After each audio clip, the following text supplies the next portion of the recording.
A discussão sobre a vinda de estrangeiros ao nosso mercado, eu não posso levar a sério esse esforço para levantar essa discussão.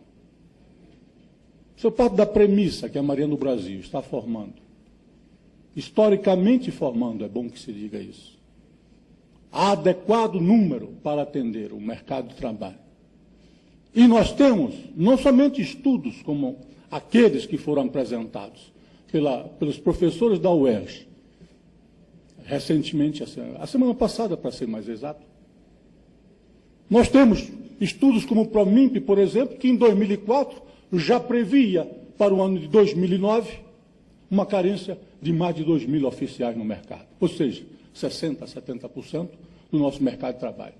Hoje, se nós efetivamente nos fixarmos a esses estudos, nós teremos efetivamente uma ausência de frota mercante para o usuário nos nossos portos.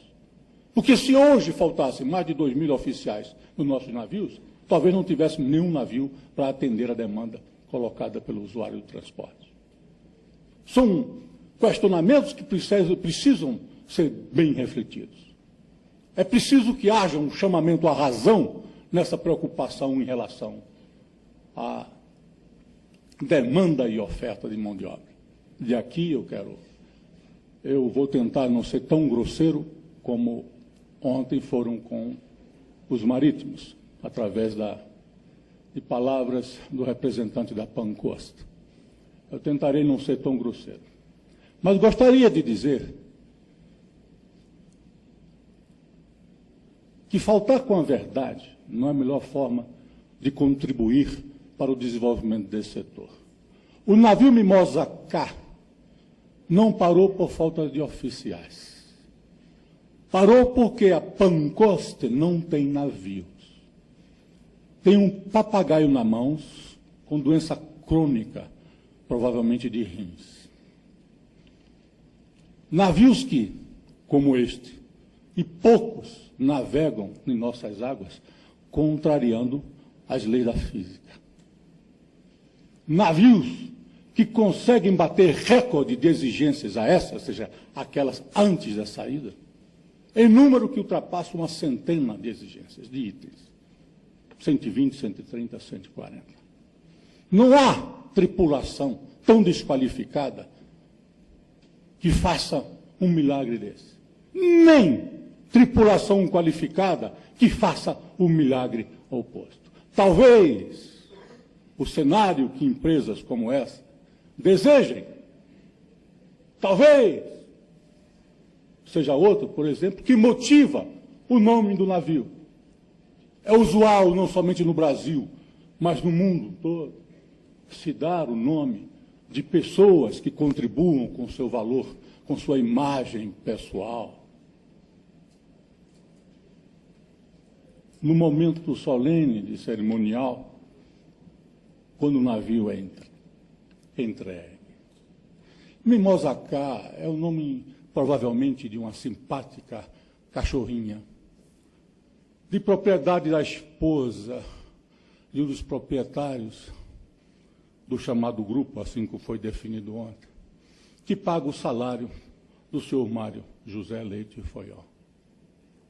Se a relação que se pretende ter para esse setor está nesse nível de respeito, eu pediria uma reflexão ainda maior para o que se quer fazer aqui, nesse país, para adentrar a esse mercado. Existem empresas e existem empresas. Se um armador se acha no direito de grosseiramente qualificar a nossa formação, a nossa qualificação, no nível que foi feito aqui, me sinto absolutamente à vontade também para chamar a atenção de armadores que não nos interessam que operem nesse setor em nossas águas jurisdicionais. Não nos interessam armadores que nos obriguem, por exemplo, a visitar portos no exterior para impedir que eles saiam porque queriam ir a Vladivostok no inverno, com claras deficiências, não somente no MCA, mas também no MCP, como ocorreu alguns anos atrás, e tivemos que fazer isso na Holanda. Empresas que nos jogaram no sul da Argentina,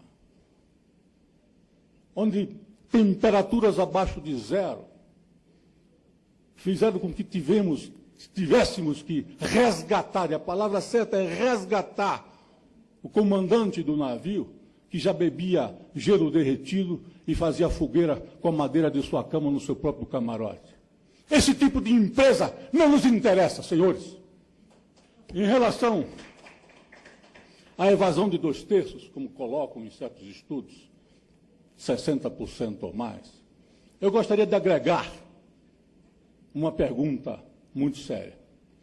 Que tipo de empresa consegue fazer um turnover num patamar de 2/3 de seus empregados marítimos num espaço de tão pouco tempo? Pior, que empresa efetivamente faça com que mais de 60% dos seus marítimos efetivamente resolvam até abandonar o setor, porque por razões diversas. Essa pergunta precisa ser colocada com alguma clareza. Eu não acredito numa taxa de evasão dessa, porque essa taxa de evasão é uma ficção criada. Mas se ela fosse verdade, a pergunta que não poderia ser deixada de colocar é o que leva um volume desse fictício, bem verdade, na nossa visão, à evasão. Gostaria também de desmistificar uma ideia sobre a utilização de brasileiros no exterior. Nós não temos condições, nem queremos competir com a fome. Vou fazer essa observação para encerrar minha participação nesse estágio desses debates. Há 30 anos, a minha turma estava se formando, e naquela época nós víamos nos nossos portos ainda diversos navios de bandeira nacional de outros países tradicionais marítimos, e nós nos reportávamos às autoridades e às empresas dizendo: mas os alemães, os noruegueses, os ingleses e outras nacionalidades recebem salários extraordinariamente mais elevados do que nós, 5, 6, 7, 8 vezes. E nos diziam, em uníssono, de forma veemente até, de que nós não éramos alemães, nós não éramos noruegueses, nós não éramos ingleses, nós éramos brasileiros e tínhamos que viver na realidade do nosso país, com um custo de vida no outro patamar e com um cenário totalmente diferente. Eu gostaria de informar a várias dessas autoridades aqui presentes, porque já estavam no setor há 30 anos, e a diversos atores que eu vejo mais ou menos a esse mesmo tempo ou mais, porque alguns parecem até que já completaram um centenário nesse setor, que esse discurso não é mais de vocês, esse discurso é nosso. Eu também não sou filipino, também não nasci em Vanuatu, também não nasci em Nova Delhi. Eu, meus filhos, e mais os milhares de marítimos que estão operando nossas embarcações, também não nasceram nas Filipinas. E os custos que efetivamente os senhores têm que arcar são os custos do Brasil. Soluções para isso? Estejam absolutamente à vontade para discutir conosco e queremos participar dessa discussão, como reduzir e dar mais competitividade à Marinha Mercante brasileira. Agora, não me venham com planilhas mostrando uma defasagem de custo no item mão de obra, porque eu gostaria de colocar não tabelas de bandeira de conveniência, como aqui eu assisti. Eu gostaria de colocar outro tipo de custo de mão de obra que não é necessariamente de bandeira de conveniência. Aí, para os senhores, chegariam à conclusão que nós não apenas estamos ganhando pouco e custando muito para o armador, mas nós estaríamos efetivamente ganhando muito pouco e custando ainda menos para os armadores. Muito obrigado pelo tempo e a paciência em me escutar. Eu tenho uma pergunta do Leonardo Leite, e ela é dirigida ao Severino. Severino, quais medidas o senhor acha que deveriam ser adotadas para a diminuição da evasão de oficiais e mercantes no mercado de trabalho? É ilusão pensar que apenas salários e condições sociais resolvem direcionando o marítimo à permanência a bordo. O marítimo necessita, entre outras coisas, a mesma coisa que as senhoras aqui presentes e os senhores aqui presentes necessitam. Entre estas, eu destaco respeito. Eu tive a oportunidade de fazer um comentário a semana passada, na presença do presidente da Transpetro, pessoa que eu tenho, por quem tenho a maior consideração, diria até admiração, pelo programa que está levando a cabo dentro da Transpetro. É muito difícil para um marítimo assistir cenas que não são raras, como há poucas semanas ocorreu em São Sebastião. A esposa e filhinho do comandante do navio Berger foi visitá-los. Conseguiu entrar a bordo 29 horas depois. Entre os problemas que se colocaram entre a decisão de fazer com que o marido visse o filho e a sua própria esposa, estavam algumas exigências que é difícil de acreditar que possam existir, mas existem.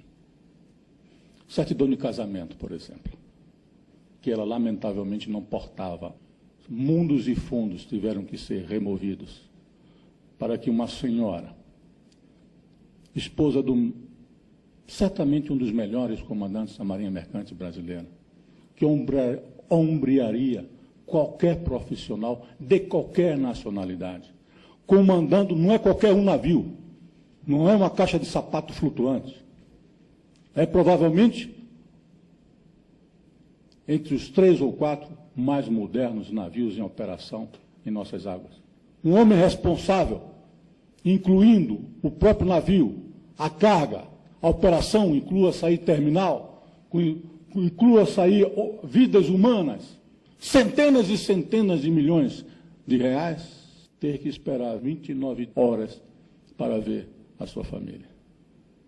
Eu pergunto, se isso ocorre num navio como o Berger, com um dos melhores profissionais que nós temos hoje a serviço desse setor a bordo, o que deve pensar o seu, por exemplo, imediato? Vamos descer o seu contramestre, vamos descer o seu marinheiro, vamos descer aqueles que não são nem marítimos a rigor, estão praticando. Vai olhar para o comandante Jones e vai dizer, eu não quero ser ele amanhã. Isso é um exemplo de falta de respeito que precisamos olhar com devida atenção. Mas não é somente isto, não. É profundamente desmotivador para o marítimo brasileiro viver nesse pêndulo que ele não sabe exatamente que lado vai baixar, porque a preocupação colocada aqui pelo representante da Login em relação às regras estáveis do setor, essa preocupação também está no coração e mentes dos meus companheiros, porque efetivamente, entre uma das soluções que eventualmente surgem no nosso horizonte, está a substituição por estrangeiros. Quem efetivamente irá dedicar uma vida se especializando, se qualificando para disputar o mercado da fome com certas nacionalidades?